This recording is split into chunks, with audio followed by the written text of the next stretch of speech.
अस्सलाम वालेकुम। I hope you all are doing good.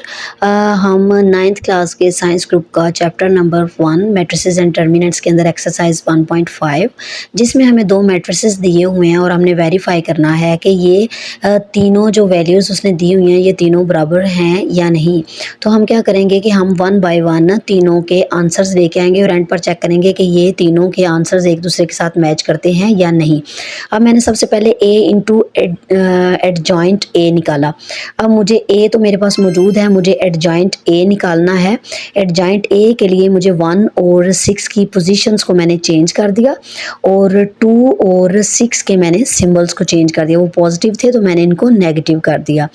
अब ए मेरे पास ऑलरेडी मौजूद है तो मैं क्या करूँगी, अब मैं ए इंटू एडजॉइंट ए निकालूंगी। इट मीन्स कि मैंने इन दोनों मैट्रिसेस को आपस में मल्टीप्लाई करना है। अब मैंने ए लिखा, ए मेरे पास ऊपर गिवन था, यहाँ से मैंने एडजॉइंट ए लिखा और मैंने इनको मल्टीप्लाई करना है। अब मल्टीप्लाई करने का तरीका क्या है कि फर्स्ट मैट्रिक्स की फर्स्ट रो को मैंने सेकंड मैट्रिक्स के पहले एक कॉलम के साथ मल्टीप्लाई करना है, फिर दूसरे कॉलम के साथ मल्टीप्लाई करना है। अब फर्स्ट रो के 1 को मैंने लिया, 1 को मैंने 6 के साथ मल्टीप्लाई किया, 6 एक बार 6, दरमियान में वैसे तो प्लस आता है लेकिन इस माइनस की वजह से दरमियान में माइनस आ जाएगा, प्लस माइनस माइनस, 2 4 बार 8। इसी तरह से मैंने पहली रो को अब दूसरे कॉलम के साथ मल्टीप्लाई किया, -2 और +2 आ गया मेरे पास। उसी तरह से अब मैंने सेकंड रो को फर्स्ट कॉलम के साथ मल्टीप्लाई किया, 6 4 बार 24 -24। अब फर्स्ट रो सेकंड रो को दूसरे कॉलम के साथ 4 2 बार 8, लेकिन वो -2 था तो मैंने माइनस हो गया, +6। अब देखते हैं कि इसका आंसर हमारे पास क्या आता है। यहाँ से मेरे पास आ गया 6 - 8 का -2, यहाँ से 0, 24 - 24 0, -8 + 6 का -2। अब देखें मेरे पास answer adjoint A into adjoint A का आंसर मेरे पास ये आ गया। अब मुझे एडजॉइंट ए इंटू ए निकालना है। एडजॉइंट ए जो है मेरे पास ऑलरेडी गिवन है, मैं निकाल चुकी हूँ पीछे ए। अब उसी तरह से मैंने एडजॉइंट ए को यहाँ से पहले मैंने एडजॉइंट ए को लिखा, देन मैंने इसके साथ मैट्रिक्स ए को लिखा। ऊपर मेरे पास मैट्रिक्स दिया हुआ था 1 2 4 एंड 6। उसी तरह से पहले मैट्रिक्स की पहली रो को मैंने सेकंड मैट्रिक्स की फर्स्ट कॉलम के साथ मल्टीप्लाई किया, 6 एक बार 6 -8 आ गया, इस माइनस की वजह से माइनस हो गया, अदरवाइज दरमियान में हमेशा प्लस ही आता है।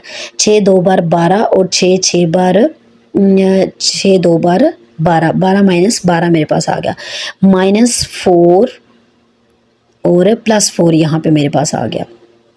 उसी तरह से 4 2 बार 8 माइनस आ गया, +6।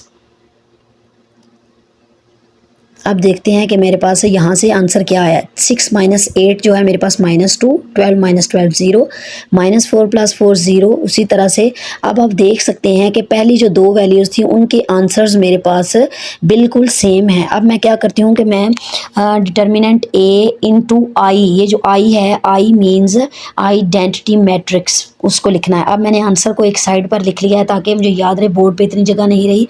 अब मैंने थर्ड वैल्यू का जो आंसर निकालना है, मैंने देखना है कि वो भी आया इसके बराबर आता है मेरे पास या नहीं आता। तो सबसे पहले मुझे यहाँ पे क्या चाहिए, मुझे यहाँ पे डिटर्मिनेंट ए चाहिए। डिटर्मिनेंट ए मैंने निकाला। अब डिटर्मिनेंट ए जो है इसको निकालने का तरीका क्या है कि इसको मैंने मैट्रिक्स को मैंने डिटर्मिनेंट की फॉर्म में लिख दिया, 1 4 2 और 6।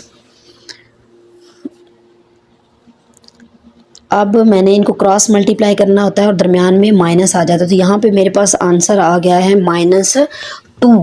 अब आइडेंटिटी मैट्रिक्स में यहाँ पे लिखती हूँ दैट इज़ 1 0 एंड 0 1।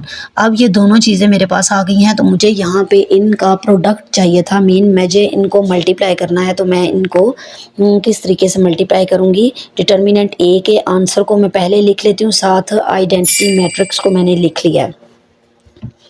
तो इन दोनों को मैं आपस में यहाँ पर मल्टीप्लाई करूँगी। अब -2 को मैंने सारी वैल्यूज़ के साथ 1 बाय 1 मल्टीप्लाई कर लिया तो वो -2, 0 के साथ मल्टीप्लाई किया तो वो 0 हो गया। तो अब आप देख सकते हैं कि तीनों जो वैल्यूज़ थी उनका आंसर मेरे पास बिल्कुल सेम आ गया, विच प्रूव्स के ये तीनों वैल्यूज़ जो हैं ये इनका आंसर बराबर आ सकता है, आ गया है। आप देख भी सकते हैं कि तीनों का आंसर सेम है। आई होप आपको आज की वीडियो अच्छी लगी हो। कोई कन्फ्यूजन, कोई मसला हो तो आप मुझे कमेंट सेक्शन में कर सकते हैं। वीडियो को फ्रेंड्स और फैमिली के साथ शेयर करें, खुद भी चैनल को सब्सक्राइब कर दें और बेल आइकन पर क्लिक कर दें। Thank you. अल्लाह हाफिज़।